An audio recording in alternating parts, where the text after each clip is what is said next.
नमस्कार व्यूअर्स।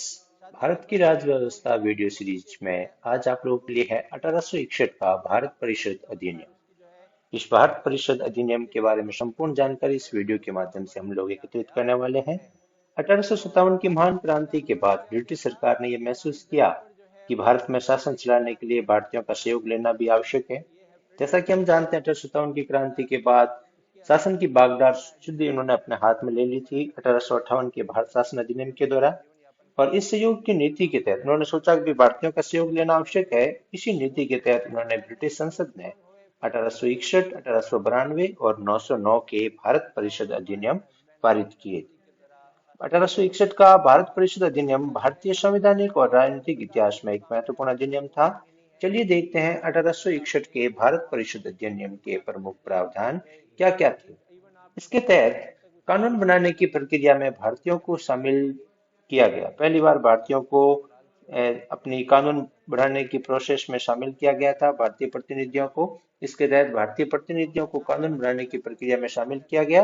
और 1862 में लॉर्ड कैनिंग ने 3 भारतीयों को विधान परिषद में मनोनीत किया था। 1862 में लॉर्ड कैनिंग ने 3 भारतीयों को विधान परिषद में मनोनीत किया। इनमें कौन कौन थे?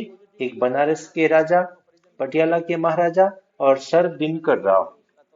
इनको पहली बार अपने उन्होंने भारतीय प्रतिनिधियों को कानून बनाने की प्रक्रिया में शामिल किया था और विधान परिषद में मनोनीत किया था तत्कालीन वायसराय लॉर्ड कैनिंग ने। कौन कौन थे? बनारस के राजा, पटियाला के महाराजा और सर दिनकर राव। फिर दूसरा इसका मुख्य प्रावधान था, इससे इस अधिनियम के तहत विकेंद्रीकरण की प्रक्रिया की शुरुआत कर दी गई। यानी कि मद्रास और बंबई जो प्रेसिडेंसियां थी, उनको वित्तीय शक्तियां पुनः प्रदान की गई थी। पहले केंद्रीकृत कर दिया गया था, जिसके तहत बंगाल के गवर्नर को ये सारी शक्तियां प्रदान की गई, लेकिन फिर उस 1861 के एक्ट के तहत मद्रास व बंबई प्रेसिडेंसियों को थोड़ी वित्तीय शक्तियां पुनः प्रदान की गई। इस विधायी विकास की नीति के कारण 1937 तक प्रांतों को संपूर्ण आंतरिक स्वायत्तता हासिल हो गई थी।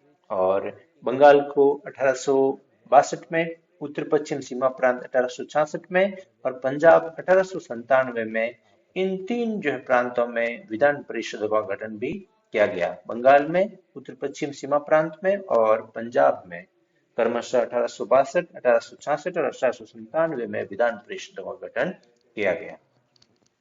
फिर इसके तहत वायसराय की शक्तियों में थोड़ी वृद्धि की गई। वायसराय को परिषद में अधिक नियम व आदेश बनाने की शक्तियां भी प्रदान की गई। लॉर्ड कैनिंग द्वारा 1859 में जो प्रारंभ की गई थी पोर्टफोलियो प्रणाली, उसे भी मान्यता दी गई।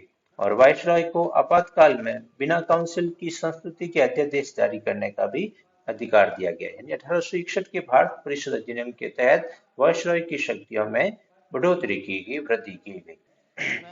चलिए एक बार पुनः स्मरण कर लेते हैं 1861 के भारत परिषद अधिनियम के स्मरणीय बिंदुओं। क्या क्या मुख्य प्रावधान किए गए?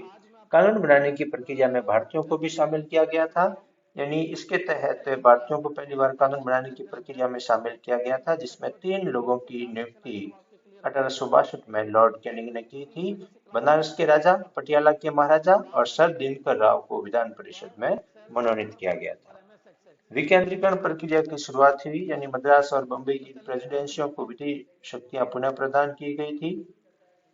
इसके अलावा वायसराय की स्वयं की शक्तियों में भी विस्तार किया गया था। ये थे मुख्य प्रावधान 1861 के भारत परिषद अधिनियम के। उम्मीद है आपके लिए उपयोगी साबित हो रहे होंगे। चैनल को सब्सक्राइब करना ना भूलें। Thank you.